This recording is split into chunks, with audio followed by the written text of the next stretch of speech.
तो जैसे कि मैं लास्ट एपिसोड में देखा था, जो जियान होता है वो अपने स्टोरेज रिंग से हान फैंग को निकालता है। अब हान फैंग कुछ नहीं कहने वाला था, लेकिन जब जियान अपना फॉरेन आर्ट फ्लेम निकालता है तो फॉरेन आर्ट फ्लेम को देख के हान फैंग बहुत ज्यादा डर जाता है और जियान को सब कुछ बताने लगता है कि कैसे वो अपना जो हेवेनली फ्लेम था वो एक टीयर का सोल अल्केमिस्ट को दे दिया। और इसी के साथ वो ये भी कहता है जो सोल अल्केमिस्ट यानी ओल्ड मो है वो असल में मास्टर याओलाओ के फ्रेंड है। यानी जब ये दोनों अल्केमिस्ट सीख रहे होते हैं तब ये दोनों को जो मास्टर होता है वो एक ही मास्टर होता है।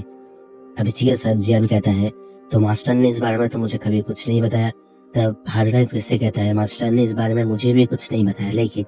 जो ओल्ड मो है ये बार बार इस बारे में बात करता रहता है, इसीलिए मुझे इस बारे में पता है। इसी के साथ हमें ये भी पता चलता है जब हान फैंग ने मास्टर के ऊपर हमला किया था उनका फ्लेम मंत्र लेने के लिए, तब जो ओल्ड मो है इसी ने उसको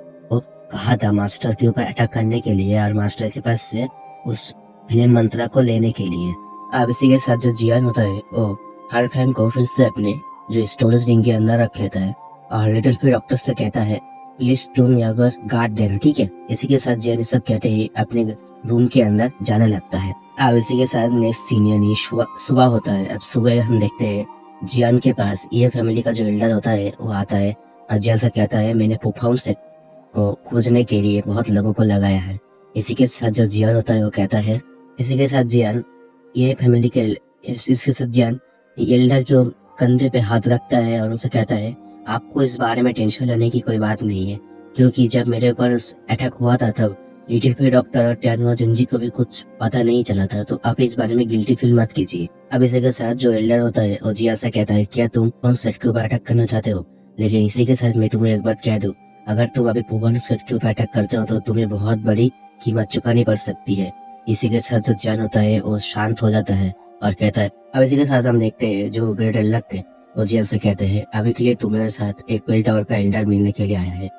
तब जियान कहता है कि इतनी जल्दी, तो चलिए देखते हैं। अब हम देखते हैं कुछ देर बाद जियान और ग्रेट एल्डर ये दोनों एक हॉल के अंदर आ जाते हैं। अब हम देखते हैं जो एल्डर शेंग है जो बेल टावर से आए हुए है ये एक जगह पर बैठे हुए है और इनके पास लिटिल फी डॉक्टर और टैनो जिंजी भी बैठे हुए हैं। तभी जो एल्डर शेंग है वो कहते हैं अभी के लिए जो ग्रेट एल्डर है ये तुम लोगों को सब कुछ बता दिया होगा, तो अभी के लिए तुम अपना चीजों को पैक करो और मेरे साथ बेल टावर के अंदर चलो, वहाँ पर तुम बहुत ही ज्यादा सुरक्षित होगे, तुम्हारे ऊपर कोई भी अटैक नहीं कर पाएगा। और अब जो बेल टावर है इसके बदले आपको एक सोल स्किन देने वाला है, यानी जो सोल अटैक करता है इसीलिए, ठीक है। अब इस सब के बाद जो जियान होता है बहुत ज्यादा खुश हो जाता है, क्योंकि उसके बाद अभी के लिए कोई भी अटैक करने के लिए स्किन नहीं होता है। अब नेक्स्ट सीन में हम देखते हैं जियान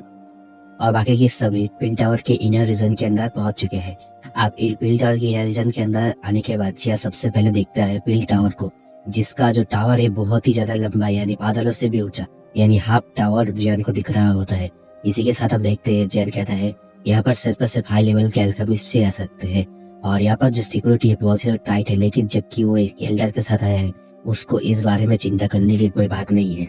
अब इसी के साथ हम देखते हैं जो एल्डर होता है वो जियान को लेके पिल टावर के जो हेड इंचार्ज है यानी मास्टर याओलाओ का फ्रेंड उनके पास जाने लगता है और जियान को कहता है जो पिल टावर का जो एल्डर है वो असल में तुम्हारे मास्टर का बहुत अच्छा फ्रेंड है, तो उससे अच्छी तरह से बात कर। अब इसी के साथ हम देखते हैं ये जो पार्ट है ये यहाँ पर ही खत्म होता है।